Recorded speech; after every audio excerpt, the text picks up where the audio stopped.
Hey, what's up folks? Welcome to your very first data structure tutorial with JavaScript for the beginners.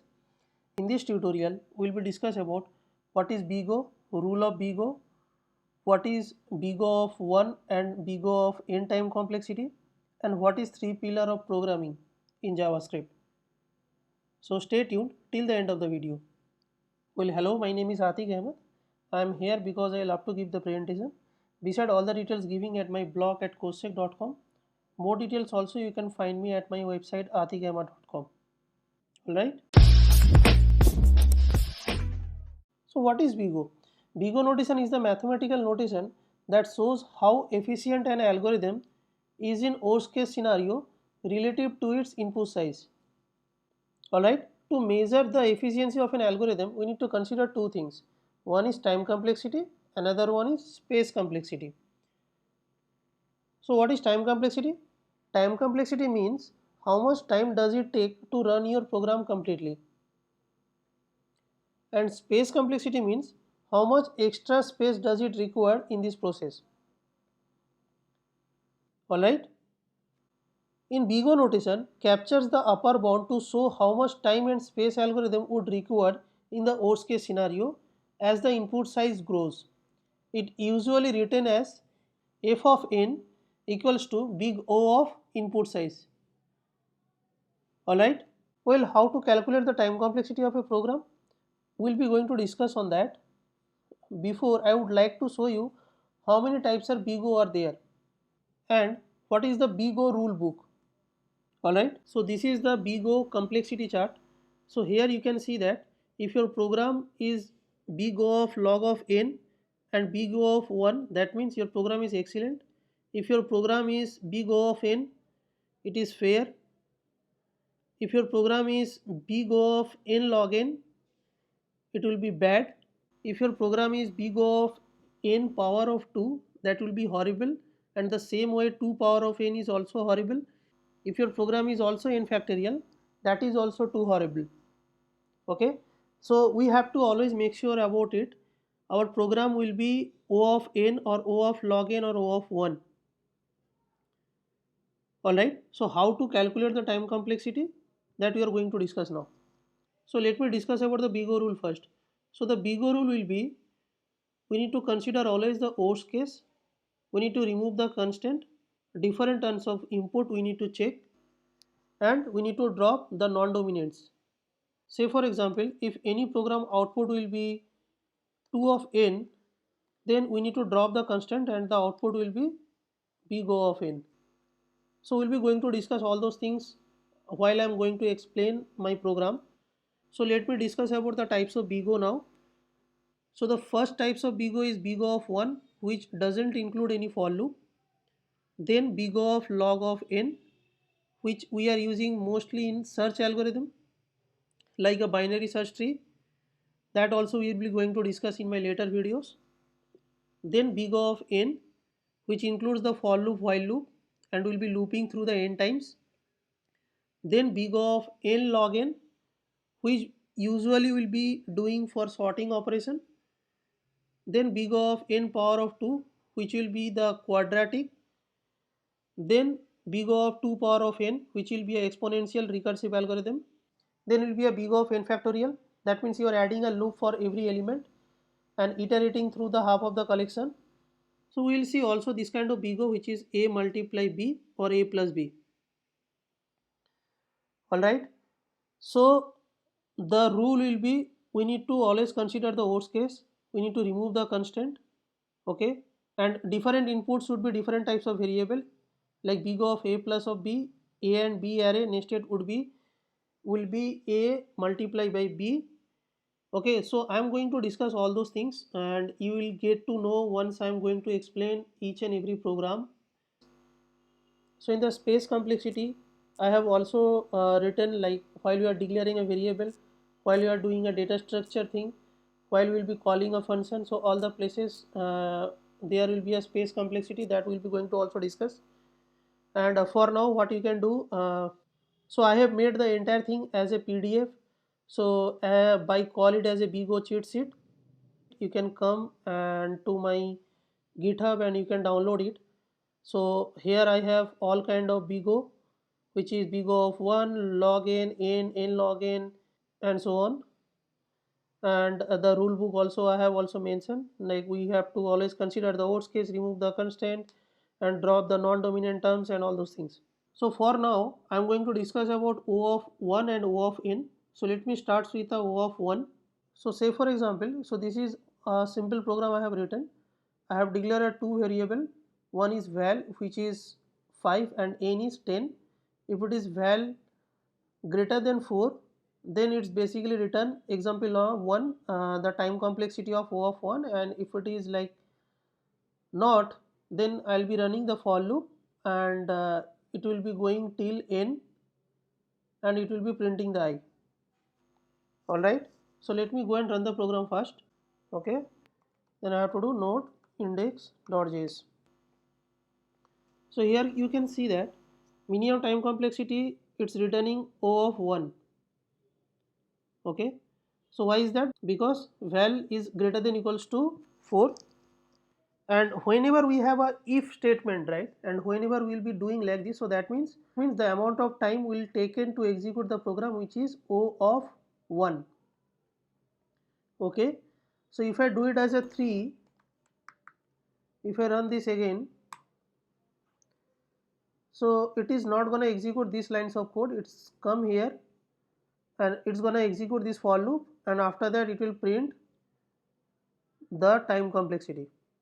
Okay, so since it is a for loop and the for loop will run till 10, so the time complexity of this particular program, which is O of n. Okay, so why n? Because we have to consider always the worst case. Okay, so in this particular problem, the best case will be O of 1 and the worst case will be O of n. Why n? Because my program will execute 1 to n, whatever the n value I will be defining. So say for example I will be defining like this. So my program will run whatever I have the n value till that time. So for that reason I can say that the worst case is O of n. So let me summarize the things. So whenever I have declared a variable, or else I have a if condition, else if condition, else condition, I can declare the variable using var keyword, let keyword, or const keyword, or else I am doing some plus operation, abc is equal to abc plus 1 or something like that, or might be a minus operation or like any kind of mathematical operation, then the amount of time will taken will be O of 1. Alright, so let me discuss about the next topic, which is O of n. So let me save this. So here you can see that I have a for loop, okay, and I have declared a variable which is 10, and my for loop will be running till 1 to 10. So that means the maximum time complexity of the particular program is O of n. Alright, so the similar way, if I have here I minus minus instead of I plus plus, so the time complexity also will be the same, which is O of n. Alright, so in this function I have a two for loop, okay, and the first for loop will be run till the n value, which is 10, and second for loop will be act like a same way. So the time complexity of this for loop will be O of n, and the second for loop time complexity also will be O of n. Alright, so I can say that here O of n plus n. So in this I can say O of 2n. So always remember, there is a big O rule, we need to drop the constant. Okay, so I can write the same thing like this. So I am dropping the constant of 2. So I can say for this function the time complexity will be O of n. Alright, in the next part, what could be the scenario of while loop? So say for example I have declared a I and m, which is 0 and 10, and I am doing here I less than is equal to m, that means 0 less than is equal to 10, condition satisfied. I am doing console log of I, then I am incrementing the I. When I is greater than is equal to 0, that means the condition got false and it will print the console log. Okay, so the while loop also act like the same way like the for loop, right, as we know. So the time complexity of this particular program will be the same. which is O of n. Why n? Because right now we have defined the m variable is 10. We don't know the m variable. Assume we don't know the m variable. If my program will be run, then in that scenario we don't know how long my program will be run, right? So always remember, that is the another rule of BGO. We need to consider always the worst case scenario, right? So the worst case scenario of this particular problem will be BGO of n. So the similar way I can write this same problem using this for loop. So I can say if var is equal to 1, I less than is equal to m, which is nothing but 10 I plus plus console log of I. So the time complexity of this particular program also big O of n, as we have discussed. Alright. So if I want to summarize this, we need to always remember, if it is a for loop or while loop, if I am doing increment or decrement, always my time complexity will be big O of n. Okay. And if I am doing I is equal to I plus of 2 instead of I plus plus or I minus minus, or if I do also I is equal to I plus of 200 or 300 or 400, that means the time complexity will be big O of n divided by 2 or n divided by 200. So that means we need to drop the constants. So the time complexity will be always big O of n. Alright. So let me discuss about one small program which I have solved using the big O of n. So which is the GCD and LCM program. So I have solved this GCD and LCM program using the while loop and the for loop. Okay, and my two program time complexity will be the same, O of n. So let me go and run the program first. So first I have to clear the screen. Then I have to go to that folder, CD program node GCD and LCM.js. So you can see that in the first problem I am getting also my GCD will be 24 of these two number, which is 72 and 120, and the LCM will be 360. So this I am solving using the while loop, and in my second function also I am doing the same thing using the for loop, and here also I got the same result, and at last I am basically calling these two functions. So let me explain here what I am doing. So I am having the while loop. If m value is not equals to n, that means 72 is not equals to 120, m greater than is equal to n, m is equal to m minus of n, that means I am doing something here. For that reason the time complexity will be O of 1 here, and else n is equal to n minus of n, that means here also my time complexity will be O of 1. So since I have a while loop here, so the time complexity here will be O of n. So I have to only consider the worst case as per the big O rule. So that means I have to consider only big O of n, which is the time complexity of my particular program. Alright. So if I consider these three lines of code, so here also time complexity will be O of 1, here also time complexity will be O of 1, here also time complexity will be O of 1. So as we discussed, we need to only consider the worst case. So for that reason the time complexity for this particular function will be O of n. Alright. The similar way, so since I have a for loop here and I have only the single for loop, and my time complexity of this particular for loop will be O of n. Okay, and I am doing some operation here, m is equal to m minus of n, so the time complexity will be O of 1. So here also the time complexity will be O of 1, here also time complexity O of 1, O of 1 and O of 1. So we have to consider the worst case. For that reason the time complexity of this particular program is O of n. Alright, so let's discuss about the next topic now, which is space complexity. So here I have a two function. My first function will be only single for loop and my second function will be nested for loop. So in the first function I am only printing the I. Since I am printing here, it basically taking some amount of space, right? So for that reason the space complexity of this particular function will be O of 1. So as per the guideline which we have written here itself. Alright. So in the next function, so here you can see that we have a nested for loop.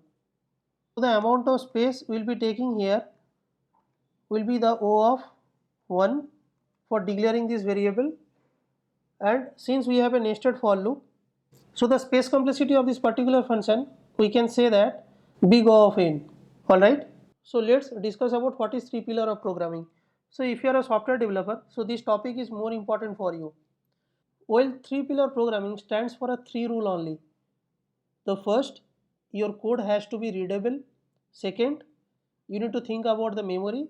Third, which is you need to think about the speed as well.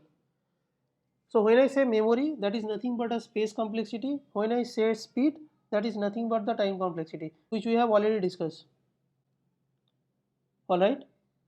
So you will get this code from my GitHub account. So this is my GitHub account and I will put the link in the description box below. So I have a organization as well. Please let me know your GitHub user ID so I can add you here itself. And each and every week I'm basically adding up new projects. You can come and you can explore any times. And about this project, you can come to this repo. You can search here interview preparation kit. So this is a project, you will get all the codes from here itself. Alright. So if you do like my profile, you can come to my GitHub and you can follow me, and I'll be introducing you a new concept each and every week, so you'll be get notified. Alright. So in this tutorial, we have discussed about what is big O and rule of big O, how to find a time complexity of O of 1 and O of n, what is three pillar of programming. That's it for this tutorial. I hope you have enjoyed this playlist. I'm gonna see you in the next tutorial where we will discuss more things about big O. If you are watching this video on Facebook, don't forget to like my page. If you are watching this video on YouTube, please don't forget to like, share and subscribe my channel to get more video updates. Thank you guys.